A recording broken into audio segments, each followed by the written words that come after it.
following. So far, most of the representations we've been using go through one-dimensional bottlenecks, which means they attend on frames, and then they featurize those frames, and they map the scene into one single embedding vector. And from then, they predict actions and so on, or the next state and so on. Let me give you examples that did this representation. mu0 had this representation, if you remember. Okay, so the latent state at S was a one-dimensional vector. Dreamer had this representation, if you remember. Dreamer v2 as well. So these are state-of-the-art model-based reinforcement learning methods. I mean, PPO, like typically when you apply PPO, everything goes through this 1D bottleneck, the applications of PPO that we saw. And of course, I'm not talking about the methods that take the ground truth state of the scene as input. Just to be clear, when we talk about ground truth state, there is a human engineer that decided what is that ground truth state. I'll keep, for example, the 3D location of the cube, and I may not keep the orientation of the cube because I know that the orientation of the cube is not relevant for my task. So by ground truth, we always mean the human engineered state representation. Okay, that's the definition of ground truth there, which is a little bit overloaded.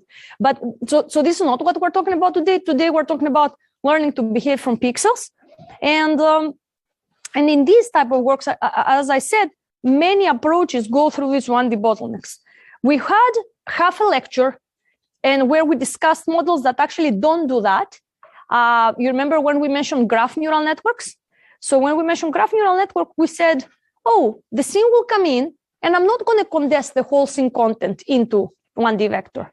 I'm going to try to find entities, and those entities were objects, but there were also points on a rope, if you remember. And every point on the rope was a different node of that graph network. There were particles on the water fluid, and every particle was a node on that graph. Do you remember? And then I'll predict the future as future displacements of those nodes, which again is human engineered because the human engineer knows that, okay, this is the right particle decomposition. And, okay, which is a huge decision. And we know also that it's a wrong decision. Nobody predicts how the fluid is going to move by modeling every water particle, right? This is great. I mean, just to watch fluids, we're going to burn our brain, predicting those and running this message passing on so many thousands of particles, okay? So clearly, the brain only keeps the structure decomposition that suffices for the task, okay? In the same way that mu0 decides on this default 1D vector and says, I'm going to train the encoder so that I can only predict relevant information for my task, policies, value functions, if you remember, and rewards. So the structure itself of that network, the structure of that state representation ideally should reflect the task, okay? Now, the truth is that we don't have ways to do that. Usually what happens is that there is a human engineer comes there and designs the structure and defines what the nodes are and the entities are.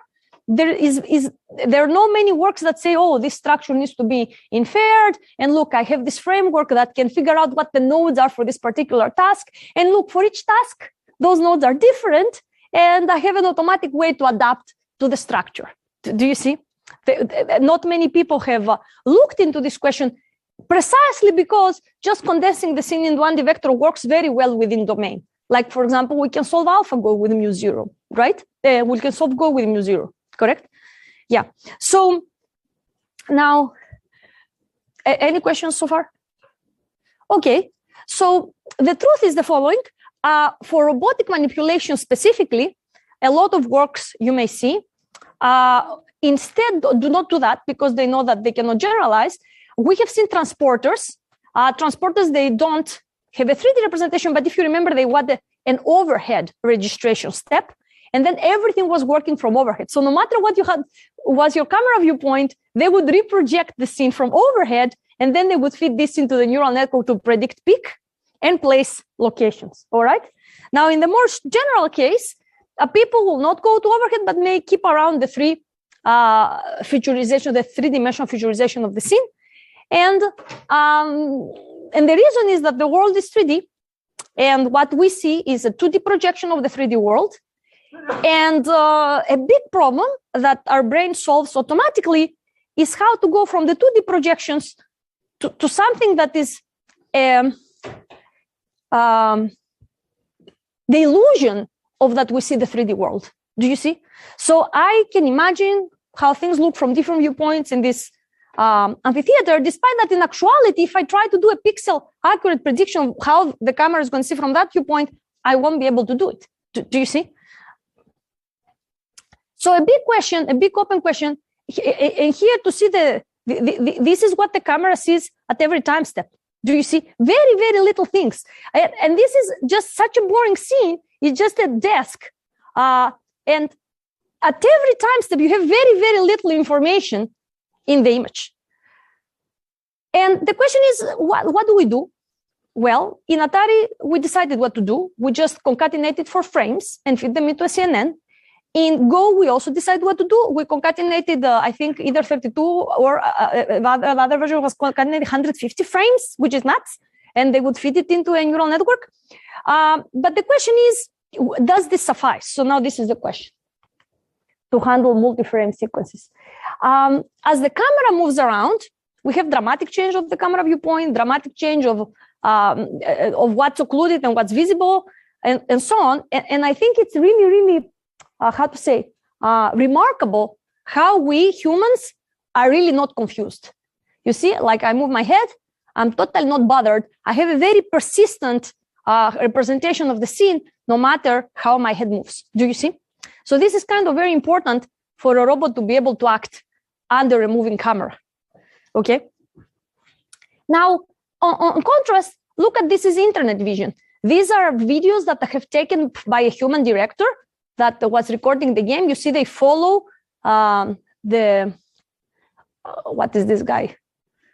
The one that dives, the diver, and they follow the horse and so on. So the human already solved computer vision, figured out the important part of the scene, and zoomed and tracked it. Okay.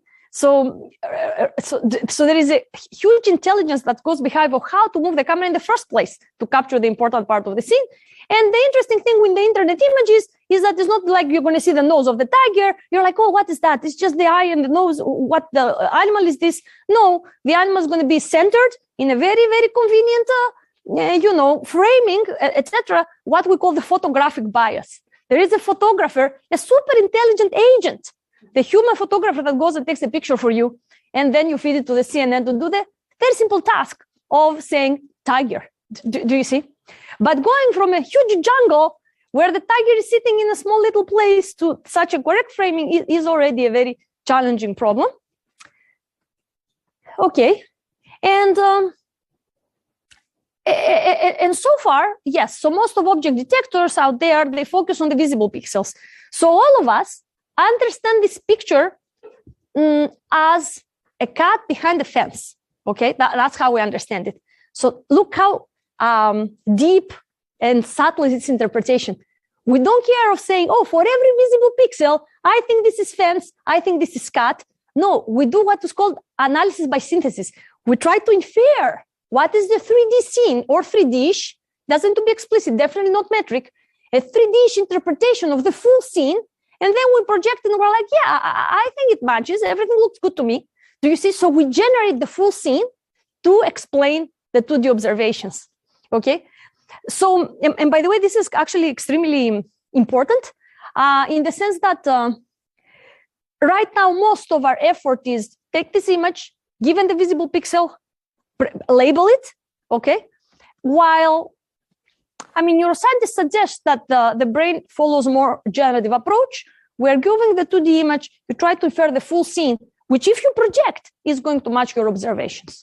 Do you see? And they have a huge prior about the world to do this inference. So they see computer vision as an inference process, like perception as an inference process, as opposed to a feed-forward labeling. Okay, and that inference process is usually iterative. You get something, you check, you're like, oh yeah, no, it doesn't, like probably the cat needs to be smaller than that. I mean, this is kind of an easy picture, but if you had more visual information, potentially it would take you longer to really understand it. Okay, yeah. So so pixels are incomplete and noisy, and our brain really fills in the missing information. And this is an open problem, as we say in machine perception. How does this top-down feedback comes? There was this myth that people believed that in 100 milliseconds, you don't have enough time for feedback connections to light up. Well, it turns out those feedback connections are much faster than what we thought. So there is insane amount of top-down feedback in the brain as opposed to just feed-forward connections. So my point is, what the pixels show is very little, but you with your huge priors are able to really infer the scene. And the question is, what is that output space? Unfortunately, in computer vision, our output space, whatever we can label, pixel labels or object labels and so on, well, the human brain probably has a much richer interpretation than that in terms of objects and their poses and their deformations. And, and this cat, you don't interpret as a cat. It's specific. This cat is not a Siamese cat. You know the brand. You know, okay, probably this cat is not like this type. Is this other type has this pose. You're very, very detailed on your understanding of the scene. Okay. So now the question is, should we try to do that? Should we try to cast perception as this inference process? Well, I mean, it's worthwhile. And one problem with the current 2D, let's say, perception is that the output space sits on the visible pixels. So no matter how intelligent your neural network is, at the end of the day, it needs to output labels for only the visible part. So you don't give it space to infer something more than what is the incoming 2D signal. All right. So what if, along with the 2D image, you, let's say, equip your neural network with a three-dimensional placeholder, okay, that represents the scene behind the image, okay? And then you ask the neural network, just dump features there, just dump features to infer how the scene is going to be like, so that if you project that 3D placeholder, this 3D feature map back down, the features are going to match indeed with what you see in the 2D image. Do you see the difference? In Stadler, let's say VITs like vision transformers or CNNs and so on, the featurization stage on the pixel image grid, you go from the width by height by number by 3, which is the input pixel grid, to width by height by number of channels of the 2D feature maps.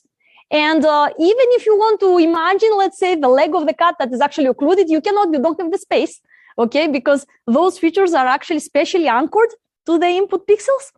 But, if I give you a 3D placeholder, then, you can imagine, at least in principle, you can place the full cat there, all right? And then render it and then say, oh, yes, indeed, I did the right thing, and so on. Okay. All right. So basically that 3D placeholder, let's see if we, move forward with that idea. Do you have any questions so far? By the way, the field of 3D vision has exploded. Now in computer vision, in CVPR conferences, which is the main computer vision conference every year, happening in June somewhere in the US, has like 50% of 3D papers, which is a little bit crazy because, we know that the brain doesn't use metric 3D representations, and most of 3D vision papers, including the ones that I present, are going to use metric 3D representations. By metric means as much as the distance is here, the corresponding distance will be in the 3D scene. While we know that the brain really expands some parts of the space and really, really shrinks some other parts, and doesn't have a clue how far away, like I really don't have a clue how far away you are from me. And also the most astonishing part is that people that don't have stereo, there are some very few, 10% of people don't have stereo vision, which is a lot of people, but a very, very few people at some point acquire stereo vision in their life. And they say, oh, when I got stereo vision, which means I use both my eyes to estimate depth, I saw indeed the objects a little bit more separated, okay? But they were totally fine using non-stereo input, and definitely not metrically predicting where the content is around them, okay? They can still spatially arrange it. I mean, they don't collapse it. I mean, I know one is to the left of the other and one is behind the other, but I potentially don't have a metric representation, especially non-local. Like potentially, here that I really need to reach, I potentially have very good idea of distances because I compared with how long my hand is, but further away, I really don't have a good metric information. Okay. Now, the truth is that most 3D vision papers you're going to read do pursue metric representations. Is that clear? Okay. And this is indeed a metric 3D representation that says 100 meters here, 100 meters here, and only 10 meters there on the height, simply because the application that I'm going to show first is about driving. And when in driving, you only care about where objects are, the stop signs and the other cars, etc. And you don't care much about what is on top of the car, because usually you only have one car moving in the on the road. While if you're a home robot, you'll have a kitchen counter. In the kitchen counter is going to be a plate. Inside the plate is going to be a orange. On top of the orange is going to be sauce. So, you know, the Z direction also becomes important. Is that clear? The height from ground. Yeah. Any questions here? All right. So, I mean, the next question is, what are we going to place in this feature, in this volume? What are we going to place? Well, I think before we say what we're going to place, let's just say how we're going to populate it. We're going to have a bunch of cameras, either looking outwards or looking inwards to the scene. And does anybody want to motivate us in which case we're going to have this setup and in which we're going to have this setup? That, you know, there's going to be a 3D scene, right? Viewed from multiple cameras. And all of those cameras, we're going to be looking at the same static content. And here, there's going to be another scene that over time can change. And all these cameras simultaneously, we're going to be recording what's going on in the scene. Now, in the first case, this happens when the scene is static. There are no cars, nothing is going on. You just have a robot that moves over time. So indeed, in this case, the scene is static and the camera changes location. All right. So you're an embodied agent, you move around, you change your camera location. In the second case, you can have a self-driving car that has multiple cameras anchored around it that we're looking at different parts of the scene. All right. And you do need multiple cameras to see what's behind you, what's on your left, on your right, etc. Correct? And the question is how you're going to fuse information about the scene from all those cameras. Well, as you see here, you're going to take these pixels and dump them in that 3D canvas, and these pixels and dump them, and we'll show how you're going to do this dumping. And here, these cameras are going to be looking outwards. And again, so these pixels will occupy this domain, and this pixel will occupy this domain, and so on. Is that a bit clear? Yeah? Okay. Yes. So by the way, this is a very standard representation, both for if you look at applications of home robots moving inside your house. Like, I mean, even the Roomba builds such a 3D map. Now I'll tell you the difference between the Roomba and these representations that wants to clean your carpet. Okay. And then self-driving cars, all self-driving cars build this type of representations. Is that clear? And now here, the interesting thing is that the self-driving cars, because they really need a lot of information, I'm not sure if you're aware, but to drive in a particular city, first they go in all streets of that city and they collect what they call high definition maps. And then the car moves and then it estimates its motion and knows exactly where it is. It downloads a 3D map of that location and enhances the map that you built from your cameras. Now, do we humans do that? Do we humans have access to high definition maps? Google Maps. True, we do. Although, you know, here in the US, I mean, many people don't know how to use which is crazy, but yes, we do have Google Maps, but the truth is that we can also drive without them. All right. So now here is the thing. We do have problem when we go to a new road. I mean, many people say, oh, this is a new road, I need to be focused and so on. But if you go on the place that you've been there tons of times, you do not care. Why? Because you have these priors and your brain knows how to use those top-down priors. And potentially your priors are much more powerful than the implicit weights, neural network weights that, for example, these networks we're going to use. Okay. And that's why so maybe you have more explicit memories of intersections and roads and so on. And those 3D high definition maps can be thought of as a form of really explicit memories of the city. Okay. Do you see the problem? Now, there is a catch here. We humans are awesome top-down perception operates also in novel roads. So even if you've never been in that road before, you have an idea. Even if you don't see how it continues, you know how it's going to continue. You see a very little car and you know exactly where you think it's going and so on, because you fill in the details from similar scenes. Do you see the problem? While those people either are going to have the exact map or there's no map. Do you see? And they really use only the implicit weights of that network. But anyhow, now we're going to see how we can teach those neural networks to imagine, to fill in the details the same way as us. Okay. So here is how we're going to go now from 2D images to geometrically consistent 3D feature maps that we just said. So what is the most natural thing to do? You start from your grid here. You see that you have a set of grid locations, all right?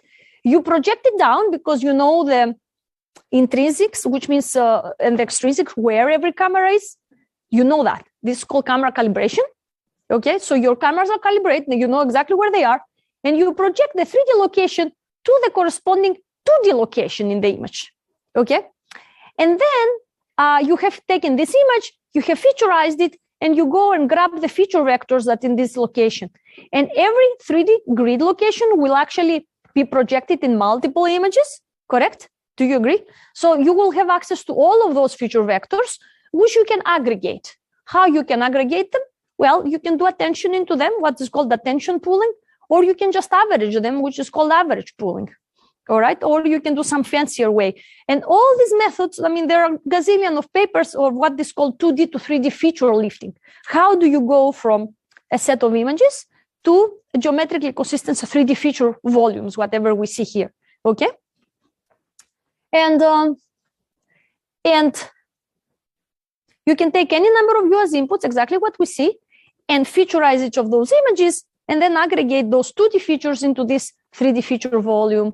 And if you have a LiDAR sensor, I mean, this is great. You have an extra channel. You can also featurize it and concatenate the 3D feature volume that comes from the RGB images with LiDAR, okay? And if you actually watch Andreas Karpathy talk from the Tesla AI Day, not this year, because he's not now the director, but last year, he will talk exactly about this type of 3D feature representations and how, you know, they aggregate them from the cameras around the car and how they use them to drive with the similar semantic maps that I'm going to show in a second. And the interesting thing about Tesla is that they say, we're not going to use LiDAR, okay? And because the LiDAR sensor is very expensive, and because we think we can be able to drive only from cameras, much like humans can drive only from cameras, okay? And the amazing thing is that we have only eyes on the front. We don't have like 7 cameras all around, but we're such awesome on integrating temporal information, etc., that we actually can manage really well. All right. All right. So now once you have, you know, yes, please. How do you decide where that gets projected into 3D volume? Is that like No, it's the other way around. You grab every XYZ and you project it down on the images. Okay, and the truth is the following, that many parts of this 3D feature volume, I mean, you can have one camera as input, by the way. It can totally be that you have only one camera. Like me right now, I just have only this, let's say, input, just one frame. And you can ask me, you know, build a 3D feature grid. I will still be pretty reasonable. I'll put some empty space here. I'll put some seat-like features there and so on. So you can totally have one camera as input. And what I'm trying to say with that is that many of those voxel locations will not be observed in any input, okay? That's fine. You just dump some features there from use projection, and then you will let the 3D convolutions in the network to clean it up. Do you see? We'll see more examples of this. Okay. And now once you have built this 3D feature representation, you can put your 3D convolutions, you can put transformers or any backbone you like, and then you can do object detection on top of that backbone, and this is what all 3D detectors do, pretty much.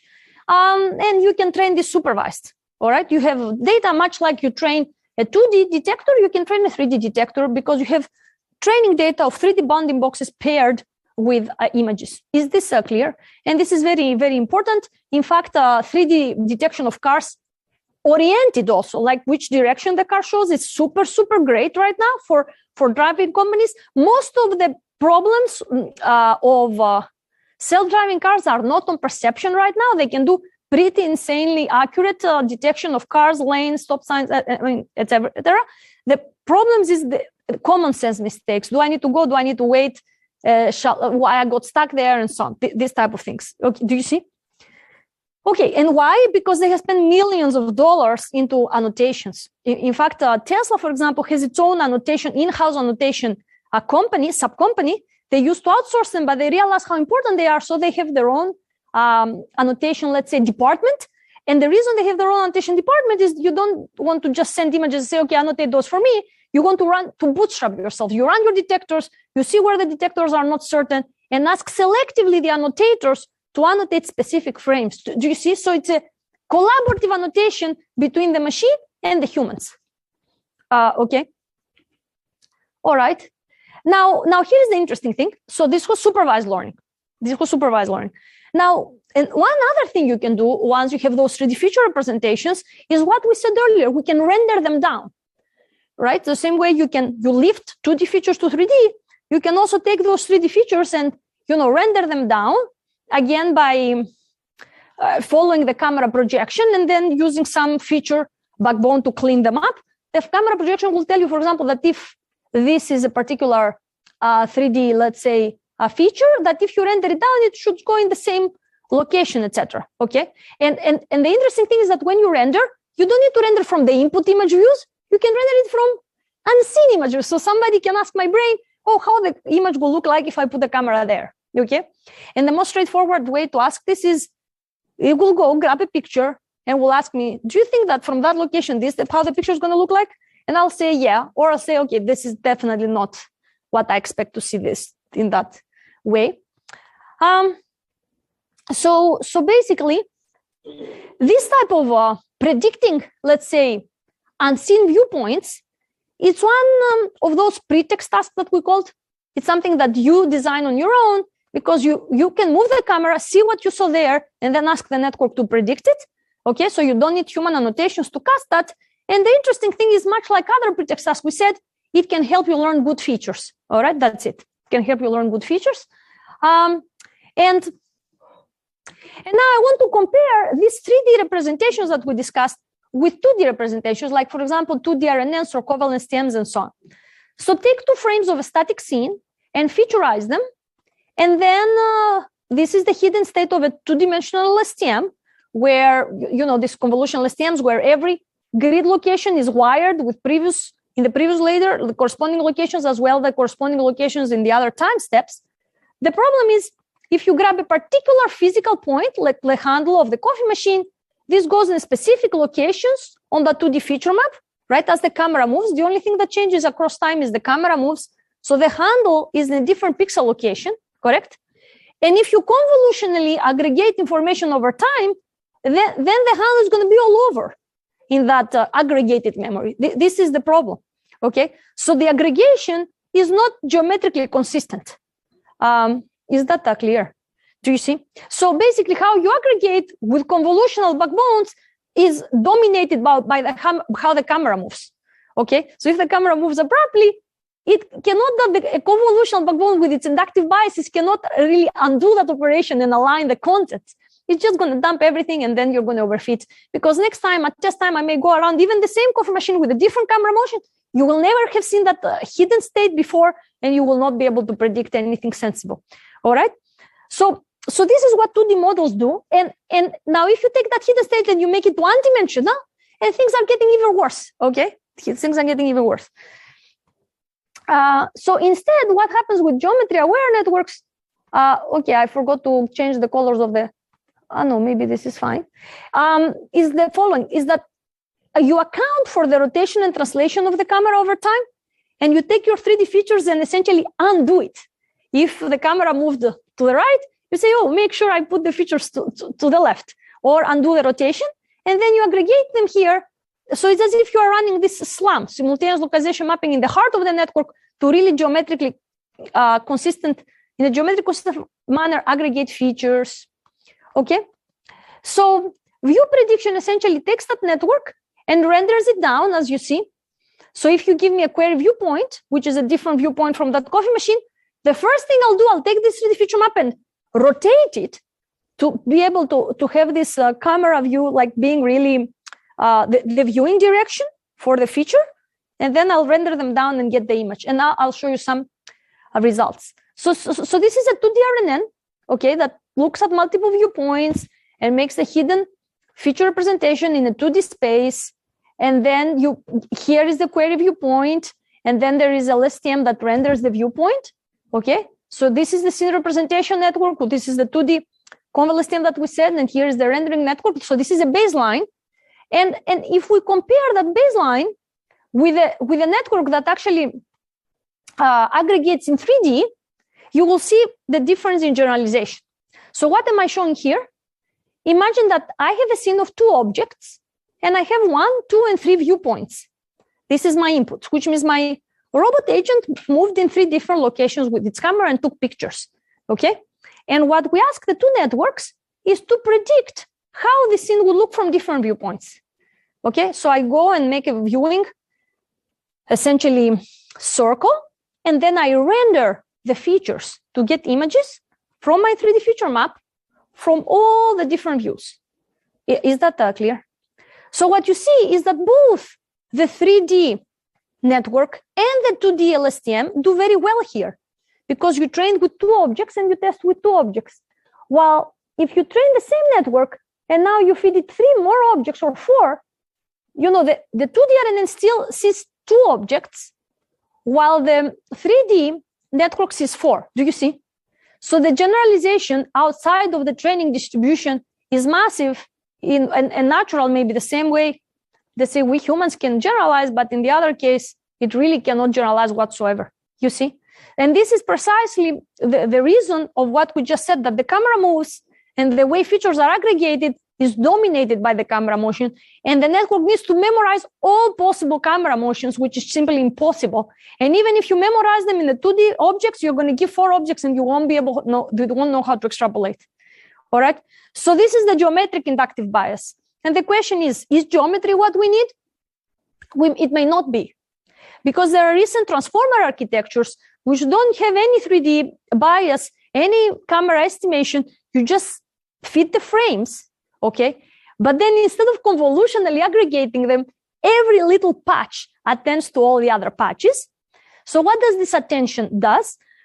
Imagine me, I'm moving. So if a patch is on my head, that patch will attend hopefully to the same patch in the previous frame. And despite the fact that camera is moving, correspondence will be implicitly inferred. Do you see? So if you look at the attentions of those patches over time, they should highlight the same patch. Do you see what I mean? Okay. Any questions so far? No. Okay. So those works that, as I've told you, they've used a lot on driving and on manipulation, that use those 3D feature representations, which can be in voxel grids or in point clouds as well. They focus mostly on generalization, exactly like this test that I just showed you. All right, how do you generalize to different scenes with different number of objects and different objects? There is a huge amount of work in vision on what is called NURFs, which is neural radiance fields, which essentially is a model that takes multiple images from the scene and learns a function. It's a function. The input to the function is an X, Y, and viewpoint location. And essentially the function predicts the color of the image on that particular location. Okay. And in this way, these neural radiance fields are able to do extremely photorealistic. If you train them, they can do extremely photorealistic image renders for the same scene that the images come from. But if you go to another scene, things do not generalize. Basically, that's the thing. Okay, they are trained within scene. So that's why graphics people are mostly interested on those neural radiance fields. But what we care about is how do we wire the network so that it generalizes, okay? And indeed, if you really want to generalize image generation across scenes, nobody is going to represent the scene as one function, because that function is not modular, that function is not structured. Convolutional grids at least have locality of computation, which is a terribly important inductive bias, which means when I'm processing this part of the scene, I don't need to, mush features from a part of the scenes far away. All right. And this locality of computation really allowed generalization.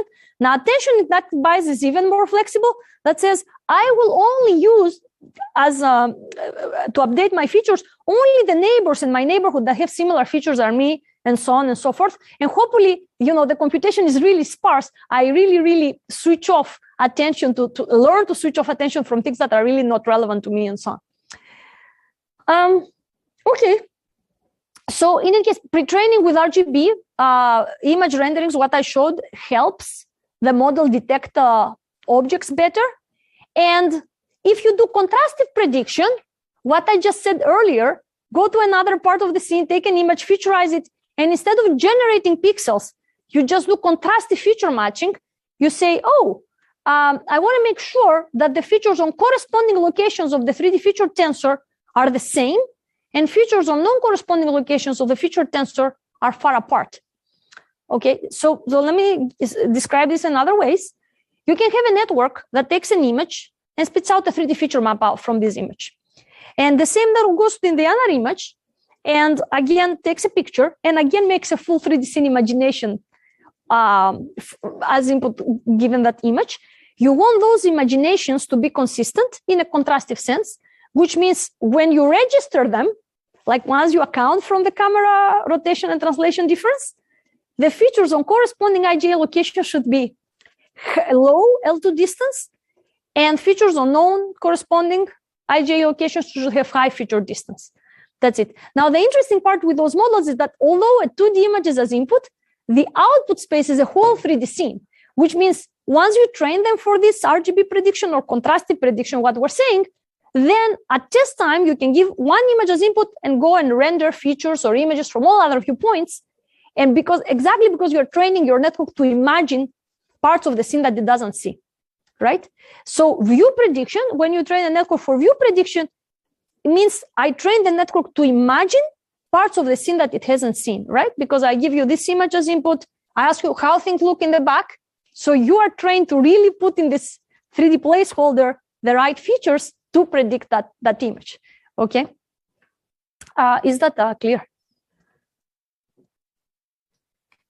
Okay, and indeed, you can start following cars and semantic parts of the scene, light up if you do this feature contrastive prediction without any learning. And feature contrastive prediction is also a better pre-training for 3D detection. So that's another added benefit, okay? And this contrastive prediction is very similar, if you remember, to the work we had discussed very briefly called dense object nets in 2D, where again, we had two different images coming from different viewpoints. We discussed this on two lectures ago when we mentioned self-supervised visual learning, okay? So how do you learn features with geometry? You have your 3D scene, you take the camera, you take two different pictures of the same scene, you know which pixels correspond to exactly the same 3D physical viewpoint from triangulation, and you say, make sure those features have small feature distance, okay? So you train from correspondence. Just to remind you, remember this caterpillar that no matter how you move the camera or how the caterpillar was moving, like its tail was always pink and its head was always blue. So this is the type of correspondence that emerges if you do this type of geometry-aware feature learning. Okay, you take the images, you featurize them, and you ask features that correspond to the same 3D physical location to be similar. All right? Okay. Now, how is this related to this feature contrastive prediction? Well, it is extremely similar, but instead of staying in a 2D image space, okay, computing features for the visible things, you also put features on the invisible things, right? Because you go from the image to the full 3D scene, okay? So you ask even for your imaginations to be consistent, let's say. Okay, and by the way, this trick is also there in the Tesla AI Day this year, which is the following. The problem with voxel grids is memory. You know that the big limitation to today's architecture is GPU memory. If you put a 3D voxel grid, if you really want the features to be discriminative, they need to correspond to small chunks of the scene. In those 3D feature representations, there is one-to-one correspondence between one voxel IJK location and the corresponding location in the scene. This location of the scene is again a cuboid. For these cuboids to be small, you really need to have very, very large voxel grids and those feature maps, those three-dimensional feature maps that have width by height by z by number of channels, are extremely have very high memory consumption. So one thing you can do is you can combine those explicit feature grids with function learning. Let me tell you, it's a very simple idea.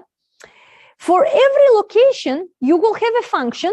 This function has some parameters, can be an MLP, that takes as input the feature in this particular location and x, y, z, a displacement around that feature vector, and it spits out a refined feature. It's as if it's a learnable trilinear interpolator. So trilinear interpolator is a baseline. When I ask you for a continuous XYZ location, that falls between two grid points, I mean, the baseline thing that you're going to do is you're going to take trilinear interpolation. And the better thing to be would be to train those functions.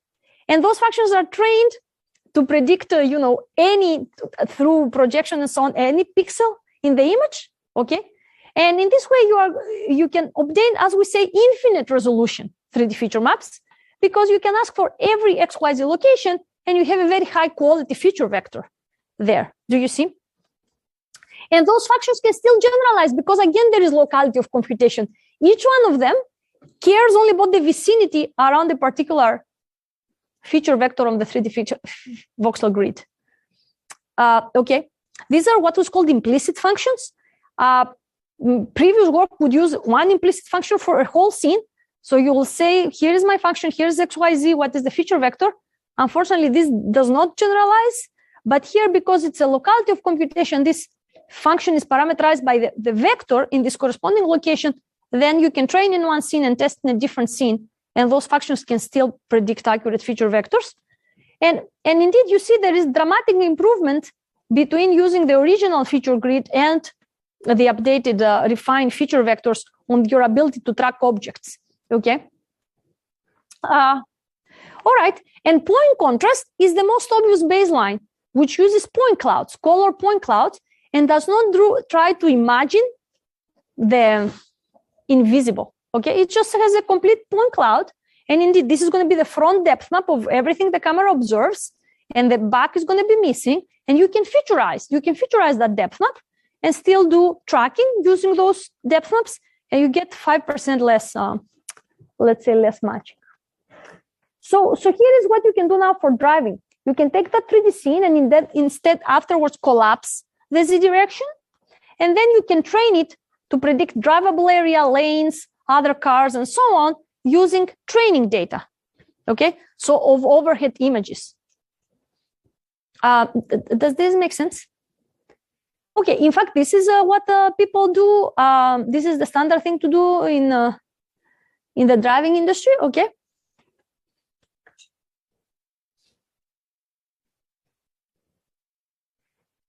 Do you have any questions here?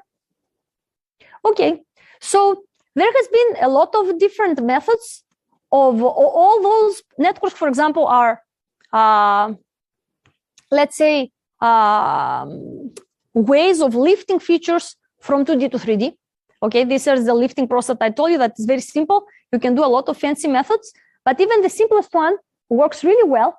And one thing you can do if you really don't want to use LiDAR, because there is a whole research now field about how do you do self-driving perception without LiDAR, you can put radar, which is extremely weak sensor, concatenated with those features and still get like a 6% boost and beat, the LiDAR enhanced, let's say, previous works, okay?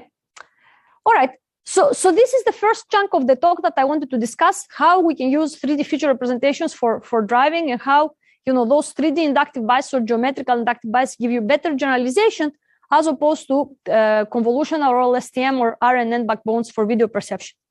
Now, the next thing I want to discuss is how can 3D inductive bias help for intuitive physics. We had discussed some works about predicting billiards on 2D worlds. And we know that 2D worlds is not reality, it's all simulated scenes. And even very recent works would still use planar methods. For example, you have a billiard, you go to overhead, exactly what you said, and you consider that the world is planar, and then you predict where the objects go, okay? So can we get rid of those planar world bias in learning intuitive physics? Now, the accepted, let's say, there is a conjecture that we humans run mental simulations on our head about the world. These are these dynamics models that we're saying. Now, this mental simulator, if you can realize also yourself, is not affected by the camera viewpoint. It's not that we're like, oh, now the camera moved, now everything's changed in the scene and so on. So that's why they call it simulator, because in the same way that explicit simulators like Mujoko, Flex, and so on, they have a 3D representation where objects persist and you predict their emotions, etc. The same thing happens in our head. And this simulator is not affected by occlusions. We don't even think, if I tell you, okay, how this build of blocks is going to fall down, you're not going to mention, oh, this object is actually going to be occluded by the top, etc. These object representations persist in your memory, despite the fact that, yes, if you would render them in a particular viewpoint, they're going to be incomplete. Do you see? So it's as if in your head, you run the full 3D occlusion invariant and unaffected simulation representation. Do you see? So the question is, can we use those 3D visual feature representations to do the same thing? And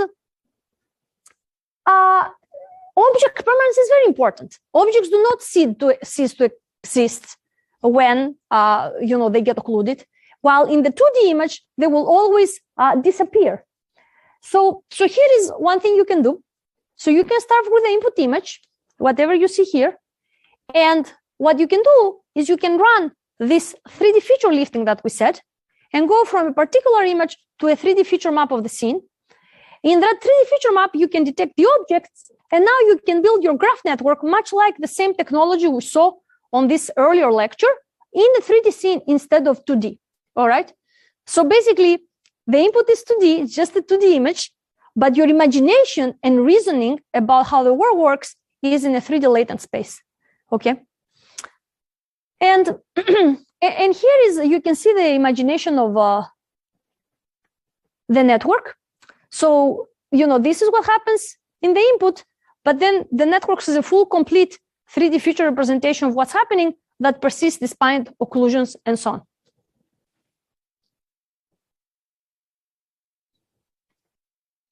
And the interesting thing now is that you can be observing the same scene, which is this, set of 3 objects from any viewpoint you like. And despite the fact that if you would build a graph network from a 2D viewpoint and you train a particular viewpoint, this would not be able to generalize from another viewpoint. Because you can jump from 2D to 3D, you can predict the same trajectory independent of what viewpoint you're observing the scene. Okay, so you get viewpoint invariance on your dynamics prediction. Is that clear a little bit, guys? So this is all because you don't reason on the 2D observed space, but in a latent 3D feature space about the scene, okay? And the interesting about these networks is that you can jump from 2D to 3D in an unsupervised way, just by view prediction or view contrastive prediction. And then on top of that, pre-training, you can put your supervised tasks. And here, this dynamics prediction task is supervised. We have a scene, we have the ground truth 3D object trajectories, and we train the network to predict those. Okay, and here again the same, you can predict how the objects are going to fall, etc. from gravity. And so in comparison to using a 2D representation, you have a much lower prediction error as the time goes on, all right? So basically, you be trained on a set of viewpoints. You can also generalize on the new set of viewpoints. If the 2D model has been trained across all possible viewpoints, you'll be able to do well, but you won't be able to generalize to a viewpoint that you have not seen. The same model can be used using model predictive control to push objects to specific locations, right? This is a standard way of using dynamics models that we've seen. We train a model, we unroll it over time, we have a particular goal, we use CMA, yes, we hypothesize different actions, like push an object in different locations, we see which one brings us closer to the goal, and then we resample more around the action sequence that actually brought us closer there. Does this make sense? Is that clear to you guys? So you can do exactly the same thing.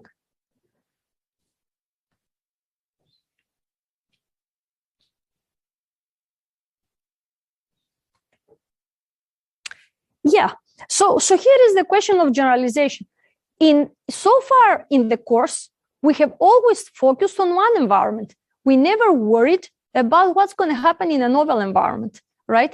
We would evaluate ourselves on our ability to discover the right policy. When we play Go, the environment doesn't change. I want to discover the way to play correct. When I want to pick up an object, when I want to push an object and so on, we are trained and tested precisely on the same environment. Now, the big question in behavioral learning is how to generalize. Usually imitation learning, because it's supervised, you will train in one environment and you won't be able to you do want to be able to generalize in a different environment. Does this make sense? So the question is, how can we do precisely the same thing also for robotic manipulation? We want to be able to handle two types of generalization. One generalizes across different camera viewpoints, and the other generalization across different types of objects. Okay. So what most things that we've seen so far is either we have an engineered state representation that tells us of where the objects are in terms of XYZ locations, or we feed an image or a sequence of frames, and then we have the policy that predicts the action directly. Okay. So this is a low-dimensional object in point, and this is images as input. The good thing about the first representation is we can learn it for very few training examples, but it does not generalize across different objects because it doesn't capture that object appearance. In fact, the best paper award in Coral last year was a paper that was learning to reorient a wide variety of objects in the hand, okay, in the hand. And you know what they found? Like, part of the paper was the fact that, oh yeah, you can learn to do this reorientation by using an identical XYZ representation. Does this make sense? That you can just abstract away from pixels and just learn to reorient only using the XYZ of the object. All right. Now, the interesting thing is that specifically in the simulation, they were able to use one XYZ policy across multiple objects. One thing you can do is you can do reinforcement learning in simulation using XYZ, discover the policy, and then distill it into a network that takes the pixels as input. All right. That's what it is. Now, the truth is that if you remember on our OpenAI paper about solving the Rubik's Cube, this is not what we did. The policy, do you remember if the policy ever operated from pixels directly without going through this XYZ bottleneck? Yeah, I think this is, or the face prediction bottleneck. So I thought this was very interesting, how again humans engineered what the golden state is for the problem. For example, predict the face angles or predict the pose of the cube. And your goal was to really infer that state representation directly from pixels. Do you see what I mean? Okay, so basically either you are in simulation and this golden state representation is given for free because when you simulate your God, you know all the information about the environment, and you train your vision condition networks to predict that state representation. So the question is, what if we don't need to only reorient one specific Rubik's Cube and we have multiple different cubes, multiple different objects? How can we adapt our policy in this case? One thing you can do is the following. You can look at the objects that you want to manipulate, for example, pick up and so on. And because you want to be view invariant, so camera invariant, you're going to do 3D feature representation of that object. All right. And then based on 3D feature representations, you can have a library of behaviors. Okay. For example, one behavior could be pick up from the top. Another behavior could be pick from the bottom. Another could be pick from the side. Another could be maybe pick with both hands and so on. And given the object representation, select that behavior and maybe a few parameters for it. All right. Now, the good thing about having such a representation of an external library of behaviors is that you can be adding more things on your library without needing to retrain your whole policy from scratch. Does this make sense? Okay. So here is the pipeline of the work. There is an image coming in. This is the geometry-aware network that we saw earlier that spits out the 3D feature map. Okay. And then you crop the particular object. So there is 3D object detector that predicts where this object is. And then this object feature tensor is condensed into a vector that is compared across vectors that represent all behaviors. So essentially, it's as if you have a key query and key matching at this stage. Every behavior maps to a query on 1D vector, and every object representation, every behavior maps to a key 1D vector, and every object representation maps to a query key vector. And essentially, the only thing you need to train is this matching. Okay. Does this make sense? So you can have a set of skills, and then the only thing you need to do is select the right skill for the particular situation. And how are you going to select that skill? Well, you can use reinforcement learning, because now you don't have a lot of parameters to learn. It's not just going to take the whole scene and map it to an action. Yes. So this is like query key in the sense of actual retrieval, not like attention, so you only use one behavior rather than one behavior being like the width of your grip, the pressure that you put on it. Yeah, every behavior. So here, every behavior is essentially either a reinforcement learning policy or a hardwired controller. And it's the whole trajectory of a robot gripper going, closing, and picking up an object. And you can have tons of those. Okay. So for pushing, those are closed loop policies. For picking up, they're open loop. Closed loop, I'll show what I mean. They're conditioned also on the XYZ location of the object. All right. So essentially, you look at the 3D features and you're like, oh, what if I pick this behavior? Then the behavior comes, it tries to pick up the object. If you succeed, then you reward yourself. If you don't succeed, you fail, and then you try another behavior and so on. And essentially, you train contrastive learning. If you succeed, then you bring this query and key closer. If you don't succeed, then you bring them far. Just a standard selector. You train just the skill selector. Okay. And indeed, so we made some large scale here experiments in simulation where we have a lot of different object categories. Okay, like lots of different objects, and we want either to pick them up or to push them to desired locations on the table. All right, and here is how the behavior selector works. Essentially, here is the first behavior, and the selector for this object and for this object, this first behavior light up, which has to do with picking from the top. Okay, and for the second behavior, it light up for these two objects. And for the last behavior that is actually picking really from the side, it light up in this particular object. And the same object, of course, can select multiple behaviors. Thus, there's no one-to-one matching. But again, you train it again with reinforcement learning. You try and you say, oh, yes, this is more suitable for myself. Now, the same selection of behaviors can also happen by using image features. The only thing that you benefit if you jump to the 3D feature representation is that this selection is kind of camera viewpoint invariant. Yes, so basically, yes, so with images, it does, so abstract 3D means that you only use XYZ, you don't use at all features, all right? And the visual condition library of behaviors uses, 3D feature representations, uses the appearance to select the object, all right? And indeed, for many objects, the bottom-up pick would work, but, there are plates and so on that you really need to be able to scoop them from a particular orientation. And this is pushing objects to specific locations. Now, in this case, every controller is a closed loop policy. What is a closed loop policy?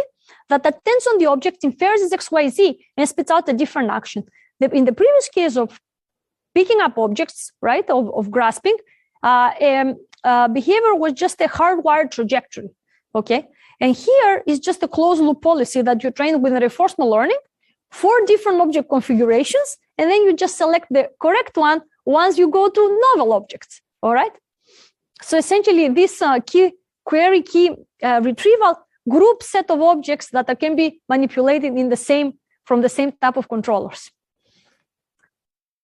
And for us, the biggest surprise in this work was the following. If you don't fine-tune those 3D features, you really do extremely badly. So if you train your 3D feature representation by rendering images, and then you're like, okay, let me just use this 3D feature representation to select how to grasp or how to push, then it really doesn't work. Which shows what? that what we in computer vision care about, like we want to label objects and want to label their parts, the feature representation that you're optimizing for may be extremely dissimilar or irrelevant to the actual task, which is grasping or picking up. Okay, so because image rendering, essentially, you only need to worry about how things look. You don't care to know about the precise shape, etc. And indeed, fine-tuning was extremely important. This 3D feature representation to work well. And if you use 2D features, then you do much worse on grasping, for example. All right, precisely exactly because you cannot generalize across viewpoints easily. Does this make sense to you guys? Yes. So the main advantage is that you can add new objects without having to modify the existing. Yeah, you can train on a bunch of objects and then test the same library of behaviors on novel objects, because you hope that both the 3D featurizer as well as the selector can handle a variety of objects. Yes. So how does the original separation of behavior policies get decided? Is that also yeah, exactly. So how do you initially come up with a set of behavioral skills? Correct? Yes. So you have a bunch of different objects in simulation, and you do reinforcement learning for each one of them, and this gives you a different closed loop policy, and you dump them in your library of behaviors. And then by selection, essentially, the selector will tell you, yeah, this particular pose that you discover can also be shared across this and this and this object. Okay. Now, if you are training this reinforcement learning with image input from simulation, it would be extremely slow to learn. Okay. And also it would be very difficult to generalize because you don't go through this abstraction bottleneck. When the object really looks dissimilar, the action predictions would be a little bit crappy. Yeah. Well, because you go through that state prediction bottleneck, then you are able to generalize.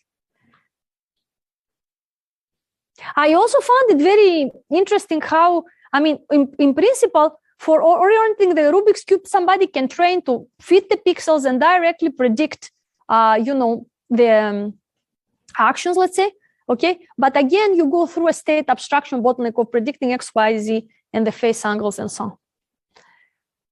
Okay, so I'm going to jump now to our language conditioned lecture, which is we're going to complete on Wednesday.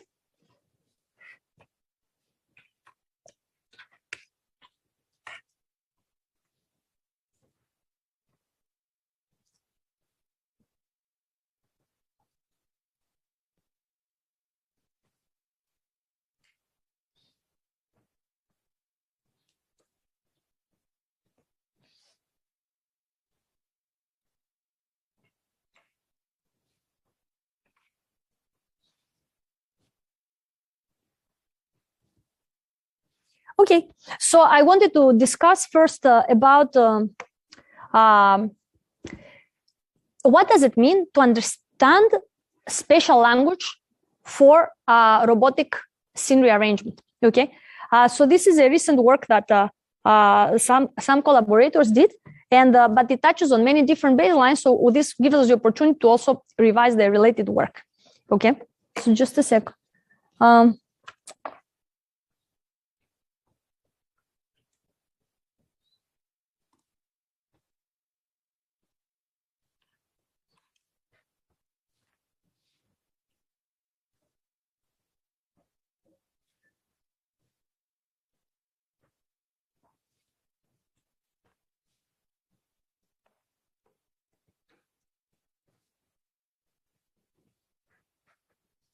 So Alexa, I cannot get now the slides here. I don't know why.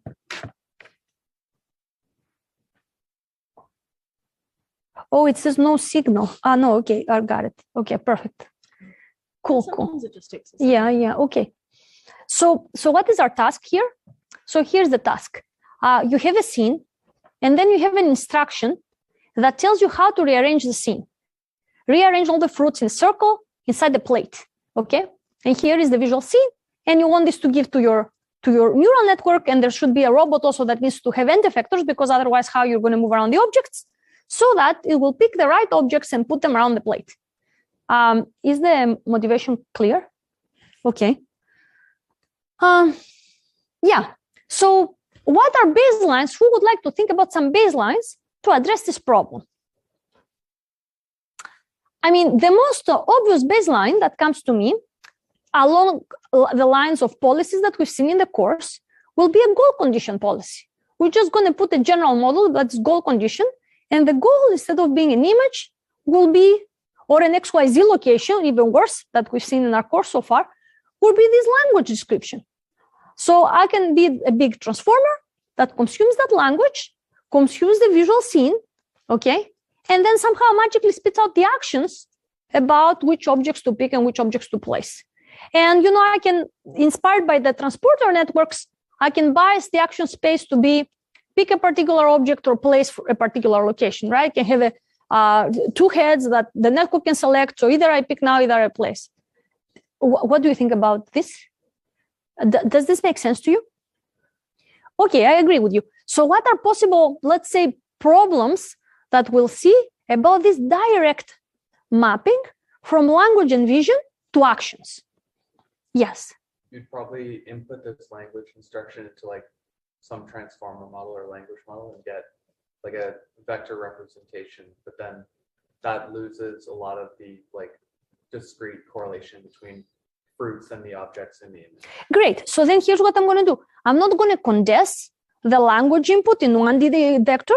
The only thing I'm going to do, I'm going to featureize it. So every word will come out with a feature vector, and then I'll keep my feature vectors from language around, and then I'll keep the visual input, the patches, or even I can do an object detector, and I will cross-attend to them.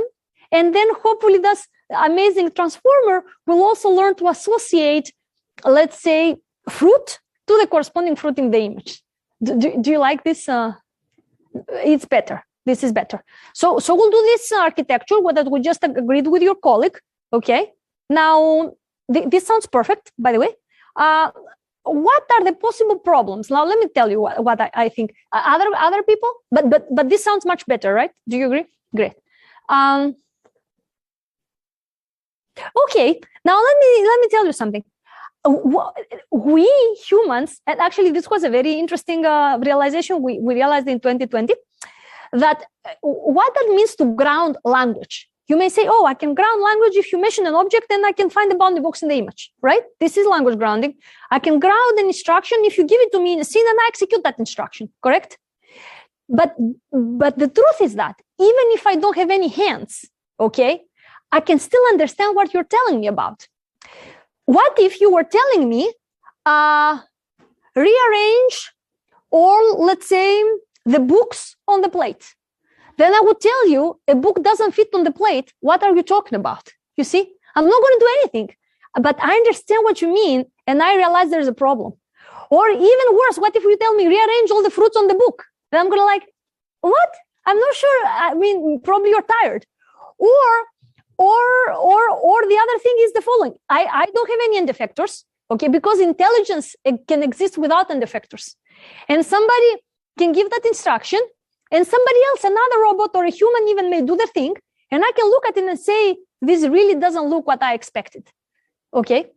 Do you see? So if the only thing that you've trained your thing for was mapping language to actions, then it cannot do very important things like checking if indeed the goal has been reached. Does this make sense? So, of course, we should be able to map language to actions, but there are many other things that potentially we need to map it to. And so there is this very interesting, I'll add you slides about this. It's called simulation semantics. So, which is some linguists and neuroscientists that say the way we ground language is not by putting boxes and so on. It's like we ground language in simulation. It's as if what you're telling me, I run a simulation in the scene as if I'm doing it, and I can figure out what are the mistakes. I can generate abstract configurations of the sub keyframes that I reach and the final representation. And I can generate the goal and imagine the goal before even I start acting whatsoever, you see, because I need to make sure I check that, you know, in all the actions that I infer, things make sense, etc. So language is a very tiny part. The biggest part is understanding how the world works, how I need to move the objects. And of course, you need to understand concepts like fruits and circle and plate. Otherwise, I mean, that's how the goal is communicated. Does this make sense? So we're going to make a very small step in this direction here. So instead of mapping RGB and language in a big visual language transformer, which I'll discuss some architectures on Wednesday, and they're not going to go through 1D bottlenecks, just to be clear, to actions. Instead, we're going to do explicit goal imagination. We'll be generating the goal configurations. Now, there has been some very recent works. By recent, we're talking about like 2022 or 2021, that say they find some other problem on language instruction. They say, oh, I think what I need is, because it's a very long instruction, I think I need to have some more intermediate sub-goals to hit. And they say, for example, maybe first, if you ask me, let's say a sequence about put A to the left of B and B to behind C, first I need you to generate me a sub-goal, because maybe this sub-goal will be easier for me to reach than the final goal. And that sub-goal will generate by language. And here is this type of language models that says, the human says, move all the blocks into mismatching balls. Then you fit the scene configuration to the language model. Then the robot will say, my goal is this and this and this and this and this and this. And then the robot is what predicts an initial sub-goal, okay? Because the initial goal configuration is very many sub-goals away. So basically use the language model to predict the sub-goal in a language space. But let's forget about this for now because it has limitations. And let's just focus on the proposed method, which is we'll be predicting the goal configuration in a visual space, not in a language space, okay? And then once I have a goal configuration of what I'm trying to reach, then I'm going to try to match it and execute it.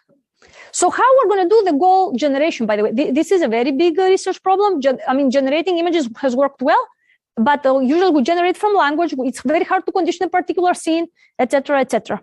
Okay, so we haven't used them for anything like useful task beyond, nice visuals from language to image generation for the sake of generation, as opposed to scene reorganization.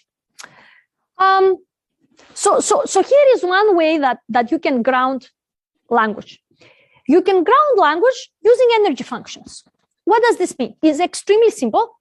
Like pick a special concept, for example, a circle or A to the left of B, okay? And the input, and there's going to be an energy function, which is going to be a neural network. The output of that energy function will just be a scalar value, which is going to be the energy. And now what is the input to the energy function? The input to the energy function will be the scene configuration. And I'll tell you exactly what will be the scene configuration. But that energy will be low when the scene satisfies the concept and high when the scene doesn't satisfy the concept. Is that clear? So the scene will be represented here by object locations and sizes. All right. So if you give me two objects and I feed their size and locations to A left of B, so I know what's A, what's B, because I always feed A first, for example. And then I have some some transformer with relative special encodings. Then I can train my energy function to have low energy in the correct configuration and high energy otherwise. And this particular network, is trained. So here is, for example, for the square energy. Imagine that you care about the concept of square. So here you have 4 objects in square, so you're very low energy. Here, it'll be like a square, higher energy. And here, these really don't look like a square. Now, what is this energy function can do? Well, 2 things. First, you can feed the scene and it can tell you whether, the corresponding set of objects satisfy concept or not. But the most interesting thing they can do is that you can back propagate, right? You can do gradient descent. You can try to minimize the energy with respect to what? To the input object locations and actually bring the objects to the square configuration if you have trained that energy function. Is that clear? And I'm going to have an energy function for every special concept, like circle, square, triangle, A left of B, A in front of B, behind, etc., etc.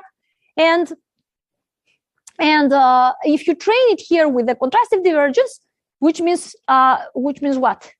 That you have your positive examples. You have a handful of positive examples of what 4 objects that make a square. And you want to make sure the energy of those guys goes down and the energy of things that you hallucinate goes up. Okay, how do you hallucinate? You start from initial random object configurations and you follow gradient of your present energy function. So if you do that, then you can train that energy function. Is that clear, guys? So I'll give you a handful of configurations of y left of b, a behind, etc. Okay. Yes, so then essentially what you do, how do you generate from that energy function? You start from some random configuration and you follow the gradient, but also you add some noise. So all these are things that are being generated at training time, and you say this needs to have higher energy than the ground truth. Now here's the interesting thing. Let's say you did that and you trained a bunch of energy functions, one for every spatial concept. Then you can, if you have an observation and you have an instruction, then you can go to your library. You need to figure out that, okay, this is the left energy function. And then you need to instantiate, take that neural network that takes this as input, go to gradient descent, and predict the correct location of those objects. Is that correct? Now, to do that, you also need to do object detection, clearly, and not only object detection, but open vocabulary object detection. So basically, you need to ground every noun phrase, like an apple or an orange, to the scene. But we know how to do that with object detectors, okay, or with general language grounding models that we're going to briefly discuss in the next lecture. And now, the interesting thing about this, and potentially this is going to be our first slide, our last slide for today, is the fact that even you can train those energy functions in isolation, right? Only from left and only from right and only circles and only triangles, etc. And then you can compose them together. So if at test time I give you the super long instruction that has, let's say, 5 spatial concepts, for each one of them, you can figure out what are the corresponding objects using language grounding, and then add the energy functions. Do you see? So each one, so you have 5 values now, you have 5 networks, you add their outputs, and you take gradient descent with respect to object locations. And there can be an object that is part of, let's say, multiple energy functions. So maybe the orange is part of 3, and this guy is part of 2, and this is part of 4, whatever. And by taking gradient descent on the sum of those energies, you can find a configuration of objects that satisfy all of them.